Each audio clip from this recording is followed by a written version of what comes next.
Hello. I am recording this for myself in case I slip further and further away from humanity.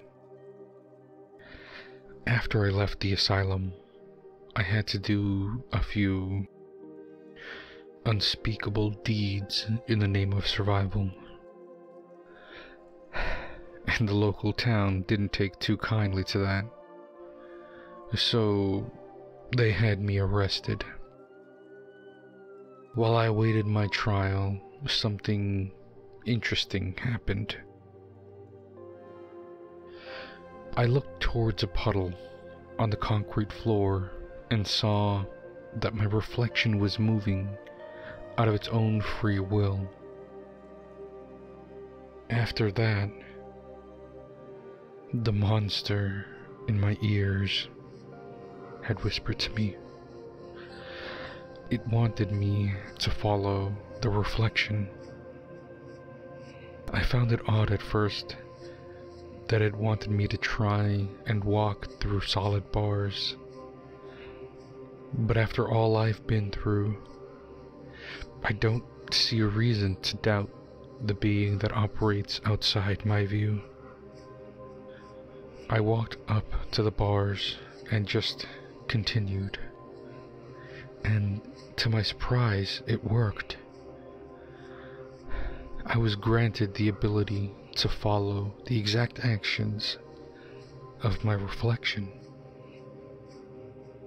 After I did, I felt a small part of me disappear.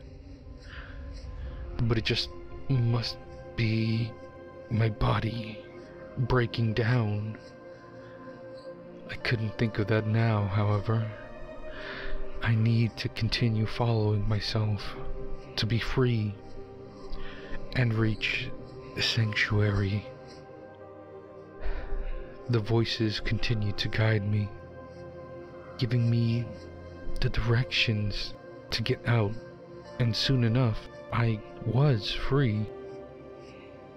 The more and more I walked in one direction, the louder the voice got, to the point where I reached the sanctuary that I had dreamed about so long ago. But this time, there was nothing. No building, no logo, nothing. So I realized I wasn't meant to find sanctuary. I was meant to create and grant it upon others in need. I started with gaining a few mirrors to see what my reflection did, and surprisingly, my reflection is a wonderful builder. With each action I replicated, the building had grown closer to completion. Yet my body started to falter as construction went on. So once it was finished, I needed to gather others to help me. As the days passed and more people joined, we had grown to a wonderful community. The voice in my ear had guided my hand and mind to help teach the newcomers on what our goal was and how we will accomplish it. The goal was to further mankind by showing them everything we didn't know. Our knowledge would soon ascend to that of a higher being. We required testing, of course, but with all my willing participants, I'm sure we should be able to crack it any day now. Now then, I've more research to attend to. Hopefully, this log will come in handy in case I grow too old to be useful.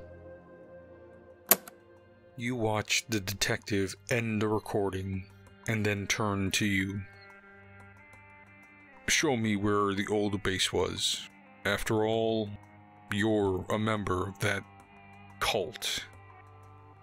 You give a sad look before reluctantly giving him directions to the old base. Upon arrival, you can hear a roar echo throughout the facility, and after a few seconds, the only sound coursing through the facility is crunching and slurping, as well as a thud. Soon, something begins to walk towards you. Something you can't make out, but you know it's there. Looking around, you see the mirrors reflecting you are empty. Walking around to change the angle of the reflection, you see where the monster is. And for some reason, your missing reflection is filling in its place. Your reflection is in place of whatever is eating bone in the dark hallway. This sanctuary that you were promised has been nothing more than a breeding ground for darkness to take over. It's been a myth from the day that it was conceived. It was a myth to everyone but its creator, Miguel Osperado. Now you must come face to face with the consequences of your actions.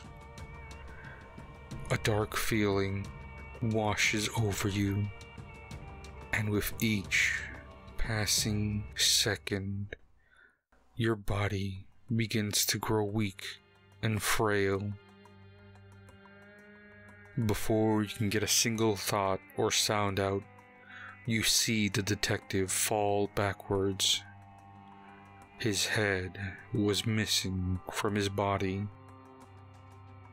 Before you can fully process the situation, you can hear whispers from behind you.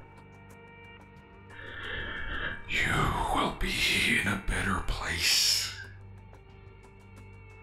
A monstrous voice says into your ear, and in a quick motion, you can see your own body fall in front of you. Everything seems to fade away. All your troubles are gone. And now the only thing to think about is if the other side is more forgiving.